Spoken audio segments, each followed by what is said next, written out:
बिस्मिल्लाहिर्रहमानिर्रहीम अस्सलाम वालेकुम नाज़रीन, मैं हूं आपका मेज़बान दानिश अंसारी और आप देख रहे हैं मेरा YouTube channel Danish Ansari official. नाज़रीन, आज हम बात करेंगे मलिक महबूब साहब से। आप सबके फेवरेट हैं, मशहूर एस्ट्रोलॉजर हैं। अस्सलाम वालेकुम मलिक साहब, कैसे हैं आप? वालेकुम अस्सलाम। अल्लाह का शुक्र है। दानिश भाई, आप बताएं कैसे हैं?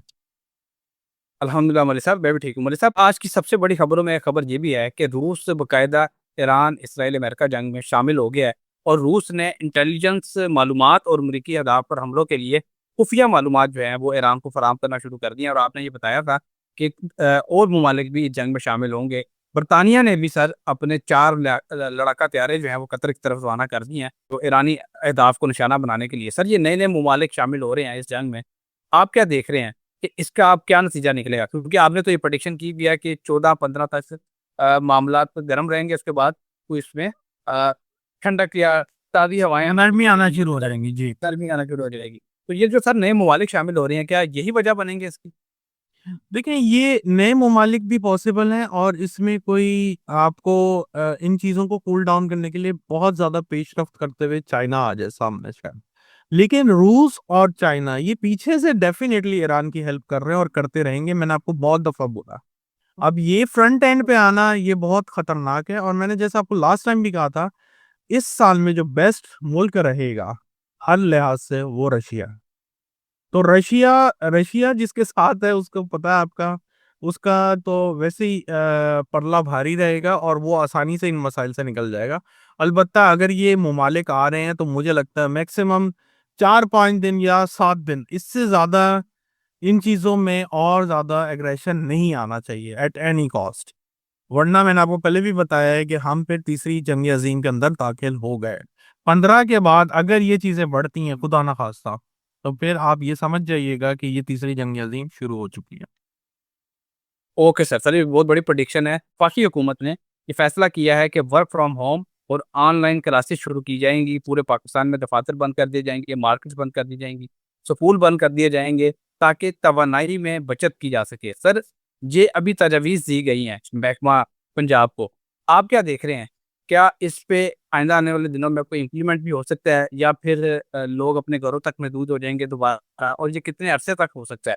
पाकिस्तान के हवाले से स्पेशली बता दें। सर, ये वही मैंने आपको पहले अभी 2 मिनट पहले बताया है कि अगर ये 15 के बाद मामलात हो गए, तो फिर आप कोरोना के जो हालात थे खुदा ना ख़ास्ता, आपको वो वापस याद आ जाएँगे। तो ये महीने नहीं, 2 नहीं, ये कम से कम अगस्त तक की कहानी बन जाएगी। अभी ये मसाइल बेहतरीन यही है कि 15 से पहले हल हो जाए और इनका उसका रिजल्ट ये मिलेगा कि एटलीस्ट तवानाई तवानाई का जो मसला है, जो एनर्जी सेक्टर का जो प्रॉब्लम है सर, ये जल्दी सॉल्व नहीं होने वाला, चाहे जंग चले ना चले, ये याद रखिएगा। Okay sir. अच्छा सर, अगला क्वेश्चन बड़ा इंपॉर्टेंट है। हमने देखा है कि ईरान ने जो आबरें हुर्मुज़ बंद की है, उसके बाद ना सिर्फ अमेरिका बल्कि पूरी दुनिया में पेट्रोल और डीजल का जो एनर्जी सेक्टर है खास तौर पे वो ज़्यादा मुतासिर हुआ है। पाकिस्तान में पेट्रोल और डीजल की कीमत 55-55 रुपए बढ़ा दी गई हैं।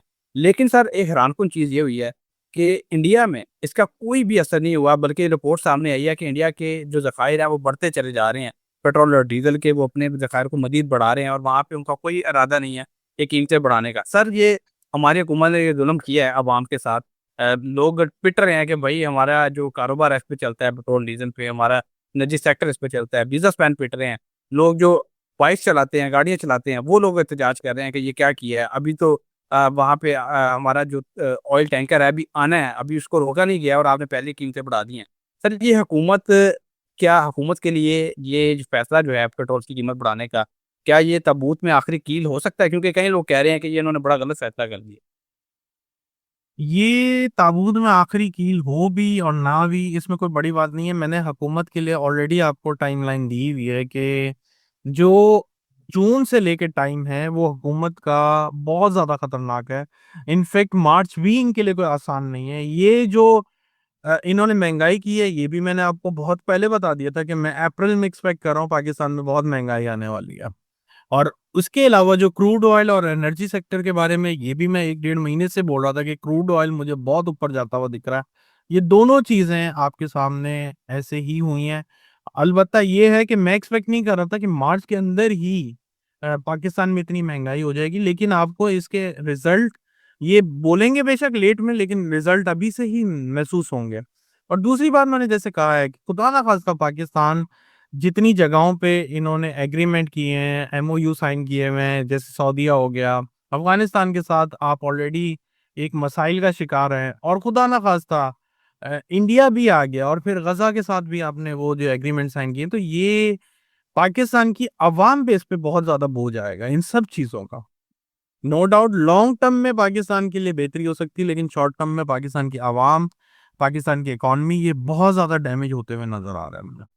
Okay sir. अच्छा सर, एक बड़ी खबर ये है कि ईरान के जो सस्ते और कम कीमत मिसाइल्स और ड्रोन्स हैं, उन्होंने अमेरिका और इसराइल की जो बड़ी खेप थी, ज़खीरा था उनके मिसाइल्स का, ड्रोन्स का, हथियारों का, उसमें जो है सर कमी लाना शुरू कर दी है। अब एक खबर सामने आई है कि अमेरिका ने इसराइल को फौरी बुनियादों पर जदीद किस्म का असला हथियार देने का फैसला किया है, क्योंकि इसराइल के पास मिसाइल्स जो हैं उनमें कमी आना शुरू हो गई है। इसके अलावा अमेरिकन गवर्नमेंट ने फैसला किया है कि वो फौरी तौर पर अपने हथियारों की जो प्रोडक्शन है उसको 4 गुना तेजी से बढ़ाएंगे।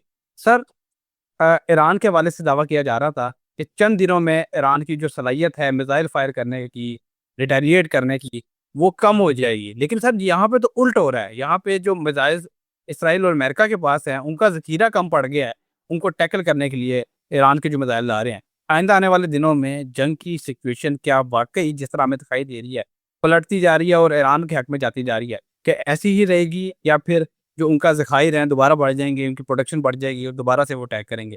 क्या दिखाई दे रही है सिचुएशन आप? देखिए सिचुएशन खराब है, मैं आपको बाहर बाहर यही बता रहा हूँ। जो अगले 7 दिन हैं उसमें आपको बहुत हाई लेवल के और कह सकते हैं कि न्यू टेक्नोलॉजी के जो मिसाइल हैं, असला है, वो सब आपके सामने आएगा। और जहां तक ये लोग कह रहे हैं जमीन पे फौज उतारने का, उसके चांसेस अभी कम है, वो मुझे नहीं लगता है।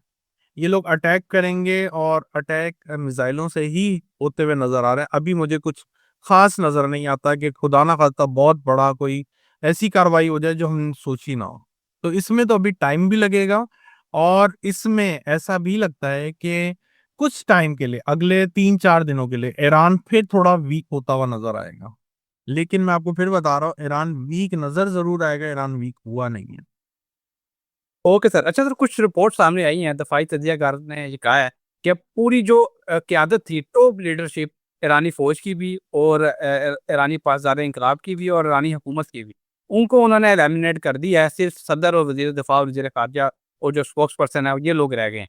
वो ये कह रहे हैं, दफ़ाई तजियाकार और अमेरिका खुद भी ये क्लेम कर रहा है, डोनाल्ड ट्रंप ये कह रहे हैं कि अब जो नई क़यादत है, जो उनके जानशीन है, हम इनको भी चंद दिनों में एलिमिनेट करने जा रहे हैं। सर, खुदा ना ख़ास्ता, ज़ाहिर है आप ये कई दफ़ा क्लियर कर चुके हैं कि ज़िंदगी मौत के फ़ैसले अल्लाह करता है, मैं इस हवाले से प्रेडिक्शन नहीं करता। लेकिन मैं ये जानना चाहता हूँ, सितारे क्या बता रहे हैं? क्या जो टॉप लीडरशिप है, उनके लिए फिर से कोई खतरा हो सकता है? क्योंकि अभी 3-4 दिनों तक तो ये लोग महफूज़ रहे हैं।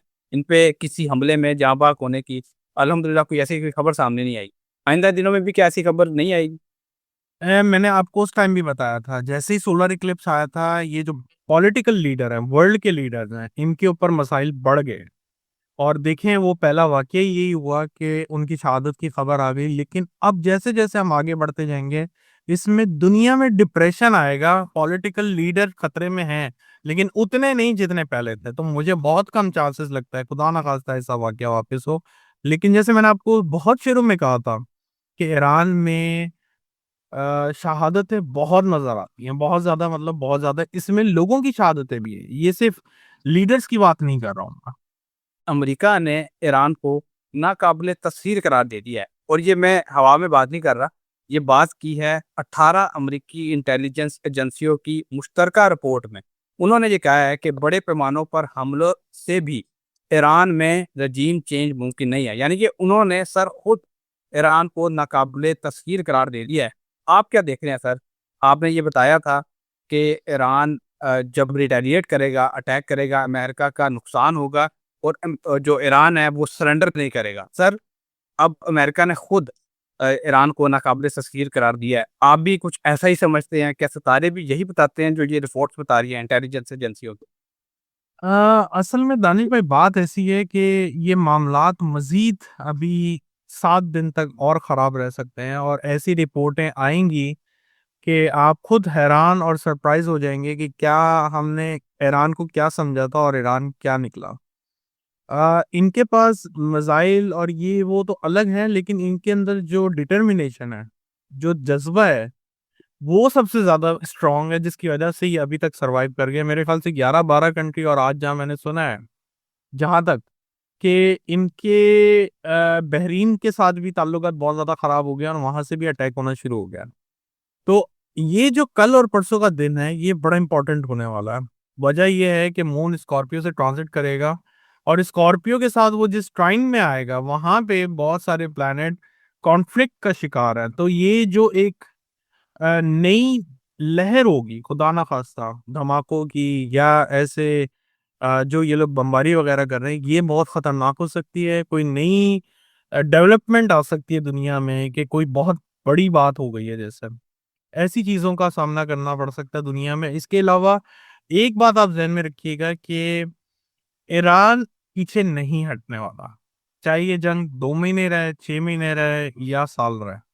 अलबत्ता जैसे मैंने आपको कहा है कि 15 मार्च के बाद इन चीजों में कमी आनी चाहिए, और आएगी इंशाल्लाह।